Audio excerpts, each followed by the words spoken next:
আমি আজকে রাজু ভাস্কর্যের সামনে এসেছি আমার নেত্রীর জন্মদিনের কেক কাটার জন্য, কারণ গতকালকে ওনার জন্মদিন ছিল। তো সেই কারণে আমি আজকে এখানে এসেছি। এই জায়গাতে কেন আসছি সেটা বলতে পারেন আপনারা। এখানে আমি আসছি কারণ এই জায়গাতে আমার নেত্রীকে অসম্মান করা হয়েছিল। সেই কারণে অসম্মানটা কি আপনারা সবাই জানেন, সবাই দেখেছেন, নিউজ হয়েছে এটা নিয়ে।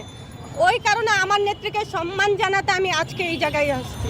আমি এখন কেক কাটতে চাচ্ছি, কারণ এটা আমার প্রিয় নেত্রীর জন্মদিনের কেক।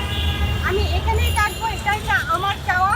আমি এখন কেক কাটবো, সবাই আমার সাথে থাকেন, শুভ জন্মদিন বলবো সবাই একসাথে। Happy birthday to you. কেউ বলছেন না কেন?